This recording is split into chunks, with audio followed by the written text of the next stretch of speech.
Sampai pemburu-pemburu ini pada naik kereta, keretanya jalan, dan mereka nembakin bison dari atas kereta. It was a fever, unchecked, unregulated, and even encouraged and celebrated. Ditumpuk-ditumpuk jadi setinggi ini. Ini kan gila ya, ini baru kepalanya doang loh. Gue kemarin habis ngecek, ngeliat judul-judul video yang udah pernah gue upload tuh judulnya apa-apa aja. Dan ternyata kita cukup banyak ngomongin pembantaian binatang ya. Dan sedihnya masih banyak cerita-cerita tentang pembantaian binatang yang belum kita bahas. Nah, karena itu, ayo kita sekarang ke Amerika dulu. Gue mau ngomongin pembantaian binatang terbesar dalam sejarah Amerika. Ya udah, kalau gitu langsung kita bahas pembantaian bison besar-besaran di Amerika di Learning by Googling. Bison ini sejak tanggal 9 Mei 2016 udah ditetapkan sebagai hewan mamalia nasional di Amerika. Atau dengan kata lain, hewan yang merepresentasikan Amerika Serikat. Apa spesialnya itu gelar? Bisa dibilang spesial banget, karena dari sekian banyak binatang di sana, cuma 2 jenis yang secara resmi dianggap merepresentasikan Amerika Serikat. Bison sama bald eagle, elang botak, yang udah dijadiin simbol Amerika sejak tahun 1782. Tahu kan ya elang botak, elang yang kepalanya putih gini, elang yang suka ada di logo-logo lembaga Amerika. Nah ini, elang botak. Feeling gue ntar di komen ada yang nanya nih, kok kepalanya nggak botak? Ya ntar kalau gue jelasin lagi jadi panjang nih, jadi kita fokus ke bison dulu aja. A bill to adopt the bison as the national mammal of the United States. Yang bikin peresmian bison sebagai hewan mamalia nasional ini jadi agak miris adalah karena dulu dalam sejarahnya, bison ini sempat hampir punah karena kelakuan pemerintah Amerika sendiri. Gara-gara apa? Ya apalagi, perburuan. Kalau menurut BBC, perburuan bison di Amerika ini terbagi jadi 2 gelombang.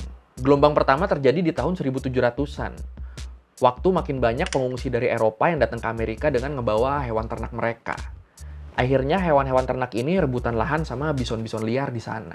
Dan buat mastiin agar hewan-hewan ternak mereka tetap dapat jatah rumput, para pemilik hewan ternak ini nggak segan-segan buat ngebunuh bison yang ada di sekitar mereka. Ya udah dari situ akhirnya populasi bison ini pelan-pelan terus menurun. Berkurang berapa banyak? Di tahun 1700-an ada sekitar 30-60 juta ekor bison di tanah Amerika. Tapi sejak pengungsi dari Eropa datang dengan ngebawa hewan ternak mereka tadi, akhirnya di tahun 1870, bison yang tersisa ini tinggal 10 juta ekor. Turun 20-50 juta ekor hanya dalam 170 tahun. Kok parah? Kalau lu ngerasa yang gelombang pertama tadi parah, yang gelombang kedua jauh lebih parah. Di gelombang kedua ini perburuan bison makin gencar. Sampai akhirnya di tahun 1890, populasi bison yang tersisa di Amerika itu tinggal kurang dari 400 ekor. Ini kan gila ya. Tahun 1870 masih ada 10 juta ekor, 20 tahun kemudian, 1890 tinggal kurang dari 400 ekor. Cuma dalam waktu 20 tahun. Ngeri emang manusia. Kenapa bisa diburu segitunya? Nah, ini sebenarnya ada beberapa faktor. Tapi faktor yang paling besar kontribusinya terhadap hampir punahnya bison di Amerika ini adalah faktor politik. Jadi waktu itu beberapa jenderal, politisi, sampai presiden Amerika saat itu, Ulysses S. Grant, mereka ngerasa kalau pemusnahan bison bisa jadi solusi buat menyelesaikan masalah Indian di sana. Gue yakin banyak dari lu yang udah tahu kalau orang-orang bule di Amerika itu sebenarnya bukan penduduk asli Amerika. Mereka ini awalnya pendatang dari Eropa.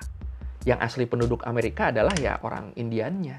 Ya udah, habis itu hubungan para pendatang dari Eropa dengan suku-suku Indian Amerika ini selalu naik turun.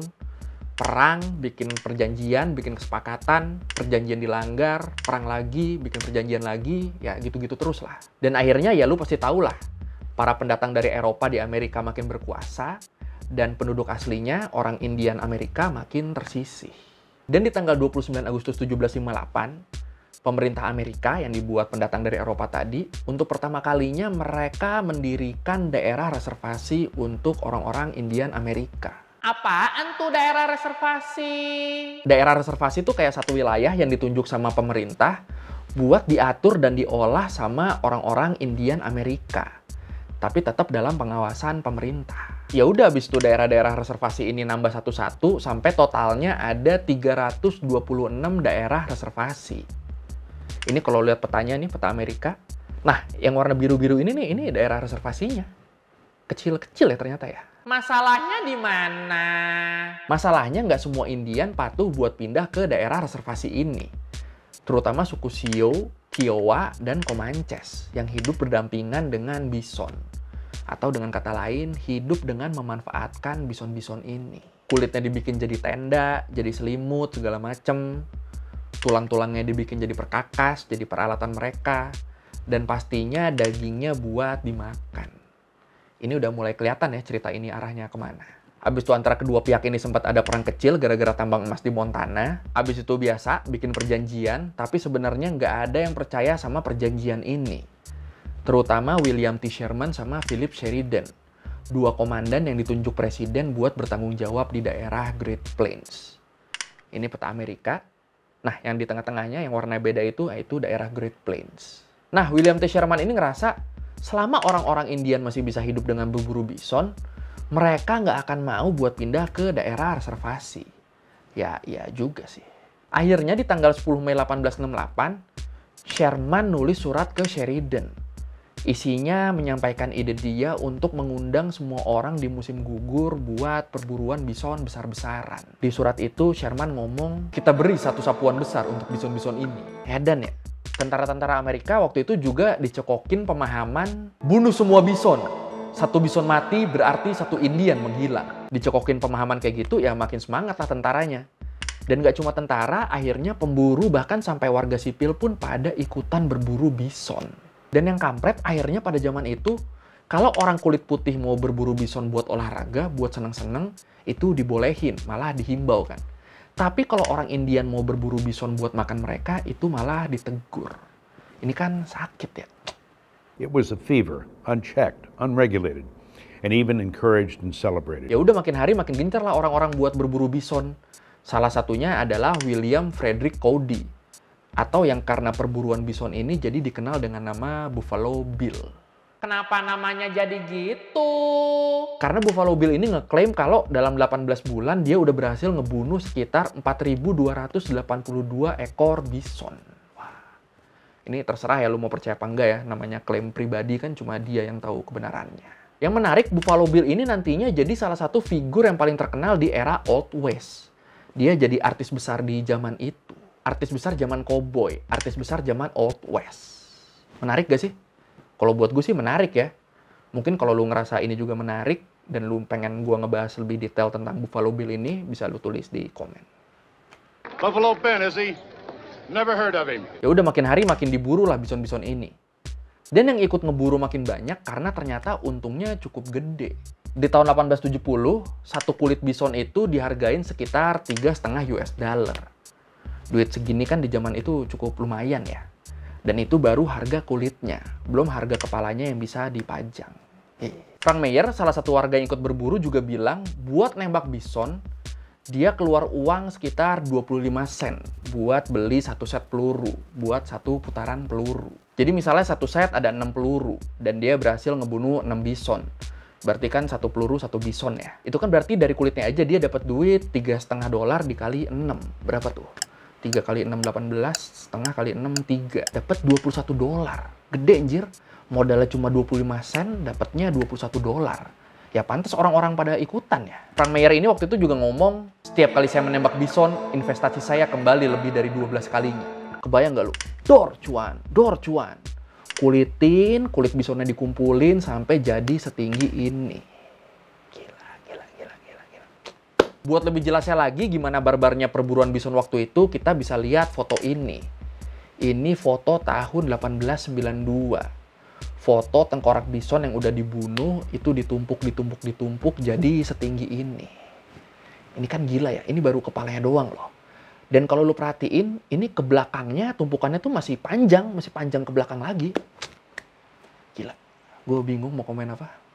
Manusia. Dan dari foto ini aja akhirnya masuk akal ya. Kenapa waktu itu bison jadi sulit ditemuin di Amerika? Orang Indiannya gimana? Ya ini yang kasihan. Kalau menurut buku The Destruction of the Bison, orang-orang Indian waktu itu mencoba bertahan hidup dengan cara ngumpulin tulang belulang bison dari bangkai-bangkai bison yang udah dibunuhin para pemburu dan tentara. Tulangnya mereka coba jual, tapi kan harganya nggak tinggi. Jadi akhirnya ya tetap menderita mereka. Di buku itu juga disebut orang-orang Indian ini banyak yang mati kelaparan, dan orang-orang Indian yang tersisa jadi lebih nurut sejak pasokan daging bison mereka lenyap. Ya iyalah. Nah, selain alasan tadi, alasan lain kenapa bison di Amerika dibantai adalah karena berkembangnya industri kereta api di sana. Apa hubungannya? Bison itu kan geraknya bergerombol. Dan disebut kawanan bison ini sering ngerusak kereta mereka. Sering ngerusak lokomotif mereka. Akhirnya ya dimasukin lagi jadi alasan buat ngebantai bison. Sampai pemburu-pemburu ini pada naik kereta, keretanya jalan, dan mereka nembakin bison dari atas kereta.